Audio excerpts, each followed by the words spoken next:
Right now, the wind is blowing outside like a train passing nearby. It's howling. I'll do my best to ignore it. I don't think the mic will pick it up, but just trust me, it's out there. So I have an idea for something I got to tell you about. It's a story, and I've been telling everybody lately this story because I find it so fascinating. And I've been on a kick lately of reading autobiographies of musicians. I've read a whole bunch of them. And it's like a rabbit hole. And I worked in radio for a long time, so I played a lot of music. I'm familiar with a lot of music, but I'm not musically inclined. So I'm mesmerized at the idea that somebody can write a song or play a song or create a song that is so intriguing to me, despite the fact I've got no musical knowledge. And music to me is almost magical. Good music, I can't even describe what it does. But here's the deal. So I, years ago, used to do live streams quite a bit on my channel. And when I was doing the live streams, we'd occasionally just go off on weird, wacky tangents. And one day I joked about the song MacArthur Park. And people my age know the song very well. MacArthur Park is a song written by Jimmy Webb and performed by Richard Harris, among other people. But he was the one who first performed it, I believe, and first recorded it, and he had a number one hit with it in 1968. It's an unusual song. If you haven't heard it, or don't think you've heard it, pause right now and go listen to a few bars of it, and you'll recognize it, because it was a number one hit. But the weird thing is, there's a couple things that are unusual about the song, one of which is over 7 minutes long, 7 minutes. And then in 1968, most songs are still about 3 minutes long on the radio. And so for a 7 minute long song to be the number one top 40 hit in America is extremely unusual. Very, very strange. Also, Richard Harris was not a musician. He was an actor who decided he wanted to put out an album of music. And so I was fascinated because that song, being 7 minutes long and a number one hit, is one of those songs that America got tired of and does not get played a lot on oldies stations. There was a line in the song that always bothered me. Someone left the cake out in the rain. I don't think I can take it because it took so long to bake it, and I'll never have that recipe again. And now, I always thought that the cake out in the rain was just a horrible, horrible line. And I always thought that he had done that, the songwriter had, to make a rhyme with again, okay? And I'll never have that recipe again. So that had always bothered me. And I joked about that song in a live stream. And one of the people talking there said, no, Steve, you don't understand. That line came from someplace. And then they mailed me a copy of this book called The Cake and the Rain by Jimmy Webb, who wrote the song. And I'm like, oh, so apparently he's aware of the fact that people have caught that line and wondered about it, okay? So first of all, you need to know, the song was a number one hit for Richard Harris in 1968. Waylon Jennings charted with it in 1970 as a country song. And then Donna Summer had a disco hit with it in 1978, number one song in the disco charts. So the song was wildly successful. Everyone in that era had heard those lines. And I read this book by Jimmy Webb. It's a fascinating book. The guy wrote so many songs you've heard, including things like Up, Up and Away, In My Beautiful Balloon, and Galveston, and things like that. And these are all songs that are different genres and so on because they're performed by different people. He was a songwriter, and later he became a performer and would perform the songs. But early in his career, he was primarily a songwriter, and he wrote songs for other people. So the manager of the association approached Jimmy Webb and said, hey, the association's looking for some new songs. And they were kind of a mellow rock band. Do you have anything new for them? And so he went and wrote the song, MacArthur Park, with the association in mind, presented it to them. They go, it's not for us. So, okay. So he just put it aside and worked on other stuff. And the association, of course, was huge for a little while. Never My Love, Along Came Mary, that kind of thing. They were huge. They were huge. And but they turned it down. So then Richard Harris decided to put out an album. He was poking around, and somebody said, hey, Jimmy, you got any songs that Richard Harris could do? And he goes, oh, yeah, I got one. And that, of course, would be MacArthur Park. So the line, someone left the cake out in the rain, and I'll never have that recipe again, always bothered me. It always bothered me because I just thought it was just a dumb rhyme. So you get the book, The Cake in the Rain by Jimmy Webb, and you open it up, and there's a title page. There's a picture of Jimmy leaning on his Cobra. And there is one of these front piece inscriptions, which says, my face looks like a wedding cake left out in the rain. W.H. Auden. Now, I know some of you are thinking, like, W.H. Auden, why does it sound like a familiar name? What's up with that? Well, it turns out that W.H. Auden was a poet who wrote a poem that many of you have heard because it appeared in Four Weddings and a Funeral when one man read it at the funeral, and it's called Funeral Blues. It starts with stop all the clocks, cut off the telephone, and then it goes on to talk about how tragic it is that someone you love has died. W.H. Auden. Apparently, W.H. Auden had a skin condition, and he would make fun of it because there was nothing he could do about it. And so one time somebody asked him about his skin condition, and he said, yes, my face looks like a wedding cake left out in the rain. So the line about a cake in the rain came from W.H. Auden, okay? So first of all, I feel bad because for my entire life, I had always thought that was one of the worst lines ever written for a pop song. Turns out it wasn't written for a pop song. It was a quote by W.H. Auden. And so he was paying homage to a wonderful poet. So I'm reading the book by Jimmy Webb. And I actually saw Jimmy Webb perform in later years on the show that Jules Holland hosts on the BBC. And he has live bands on. And one night he had Jimmy Webb on with another guy, and they sang a song of Jimmy Webb's. And I'm reading this book, and I'm doing some research. I'm poking around the internet, as I often do when I'm bored. And I come across the fact that Jimmy Webb wrote a song called P.F. Sloan. Now, this is where we're going down the rabbit hole, people. P.F. Sloan is another songwriter from the same era. And P.F. Sloan wrote the song Eve of Destruction, which is a huge hit for Barry McGuire. And if you haven't heard that song, please stop my video and watch that song. It's more important that you see that song performed one time than it is that you see this video. Just trust me, it's a great song. I remember when I heard it as a kid, I'm like, oh my God, this is the greatest song ever.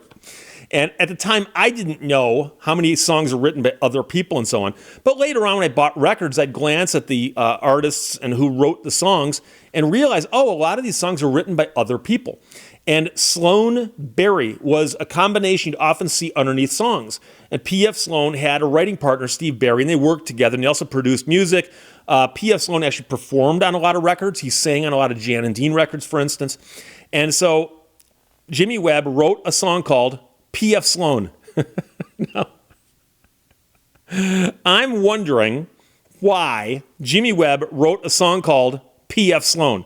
P.F. Sloan never wrote a song called Jimmy Webb. And so I read this book, and he didn't really explain everything that went into all of his songs. He just talked about the ones that were important and what happened with him and so on. But P.F. Sloan, like I said, wrote Eve of Destruction. He wrote You Baby for the Turtles, who, by the way, I've met. He also did Secret Agent Man, which was a hit for Johnny Rivers, but he wrote that song. So doing my various research and poking around on the internet, I discover that P.F. Sloan wrote a book also. What's exactly the matter with me? And it is a fabulous book. Jimmy Webb's book is good. Okay, it's good. This book is also good. And this story by P.F. Sloan and S.E. Feinberg is amazing with the detail it goes into, the different studio sessions that he was in on, all the famous people he met, and all these different things that happened. And he tells all these stories. And he explains how he was a songwriter, and he'd also produce records and play on records. And the record company he's working with wasn't exactly probably giving him everything he's entitled to. And somewhere along the line, he had a falling out with them. And he left and went to New York and was trying to get his life back together again. But he also tells a story about how there was a thing called the Monterey Pop Festival in 1967. And the people behind that who were putting it together, one of them was, of course, John Phillips of the Mamas and the Papas. And he was involved in the putting together of the Monterey Pop Festival in 1967. And so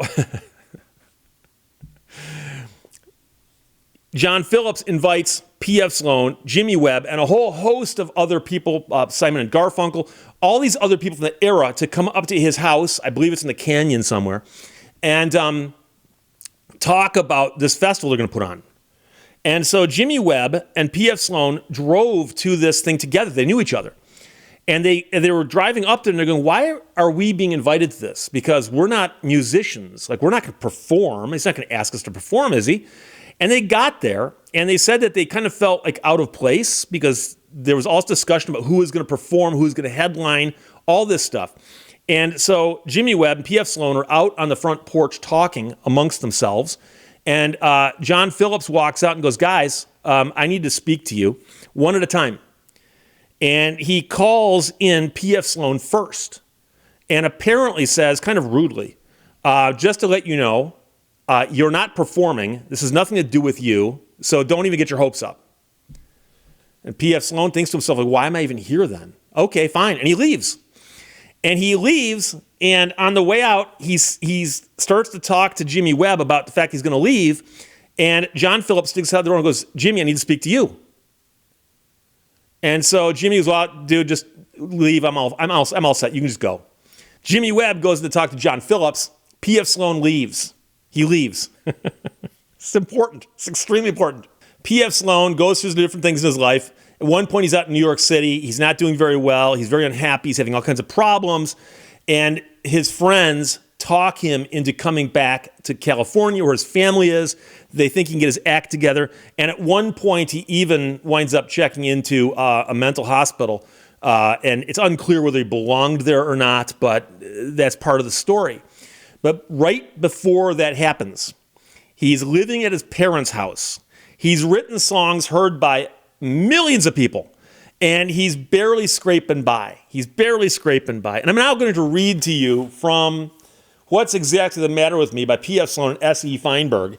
And we are now at chapter 17. Chapter 17. Follow along if you got the book, my friends. I contemplated a future without music. I thought about my options. I could go back to college and become a pharmacist. My neighborhood rabbi had suggested from an early age that he felt I was suited for rabbinical life. I don't think so. I felt free and unburdened. I felt there was a possibility of living a normal life. The sun was shining. It was a beautiful day. Why not see a movie? I hopped on a bus and got off on Hollywood Boulevard. There was a really good hot dog stand attached to the wall of the Vine Street Theater. I thought I had enough money for a hot dog and a Coke, but when I looked at the menu board, the prices were too high. The dogs were now 35 cents. I got up to leave, and the cook asked me why I was leaving. I made up a lame excuse because I was embarrassed, and the cook saw through me and told me to sit down. He's going to give me a hot dog grilled in butter. I sat back down on the stool. The cook's kindness put me at ease. There was music playing on the radio, and I tried to enjoy it as a normal person would. The disc jockey announced a new record by the Association. I paid no attention, although the group had recorded my song On a Quiet Night a few years back. And then coming from the radio, I heard the words, I have been seeking P.F. Sloan, but no one knows where he has gone. Time stood still. I felt the life force drain from my body. I thought I'd be imagining this. The song played on. No one ever heard the song That Boy Set Winging. I came to the conclusion that I died and that I was listening to Radio Heaven announce the spirit of P.F. Sloan would soon be arriving. What else could I think? I wasn't expecting a Twilight Zone spin on this beautiful day. I became discombobulated. The cook asked, are you all right? I don't know. I think I have to go home. As I was leaving the hot dog stand, I heard another line from the song. The last time I saw P.F. Sloan, he was summer burned, he was winter blown. He turned the corner all alone. And so at this point, he's talking about how out of place he felt, how unhappy he was, and shortly thereafter, he does in fact end up in a mental hospital. Now, I don't think the song had anything to do with him being in the mental hospital, okay? But imagine this, and by the way, when you read these two books and understand what's going on there, P.F. Sloan said goodbye to Jimmy Webb. Jimmy Webb went in and almost immediately got the boot by John Phillips. He came out and was looking for P.F. Sloan. Does anybody know where he's gone? And apparently was inspired by those thoughts to write a song called P.F. Sloan.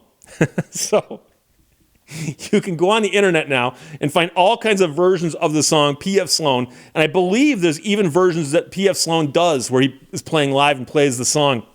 But it now makes sense. But it only makes sense because I read both of those books and you put it all together and you understand how it is that Jimmy Webb's song and the lines, "Someone left the cake out in the rain," make complete sense. And the fact that he wrote a song called P.F. Sloan also makes complete sense. But you would understand why if you were sitting at a hot dog stand, broke, and a song came on the radio where the Association, one of the biggest rock groups at that time in America, is singing about you. That would kind of blow your mind, especially because he didn't know that Jimmy Webb had written that. So when the Association sings a song, he knows they didn't write it, but who would write a song called "I'm Seeking P.F. Sloan," or at least that's the line from the song. The song is simply called P.F. Sloan. So it's one of those crazy, crazy stories. But like I said, I discovered all of these things chasing down the thought about the line, the cake and the rain. And of course, that comes from the W.H. Auden, and that's him describing his own face. And of course, Jimmy Webb was simply paying homage to one of his favorite poets. So 2 great books. If you want to view this as nothing more than a book report, you can. What's Exactly the Matter with Me by P.F. Sloan, highly recommended. And The Cake and the Rain by Jimmy Webb. And that, of course, explains how it is that P.F. Sloan, like I said, eating a free hot dog in Hollywood, has a song come on the radio, like the radio's talking to him. So there you go. Questions or comments, put them below. Otherwise, I'll talk to you later. Bye-bye.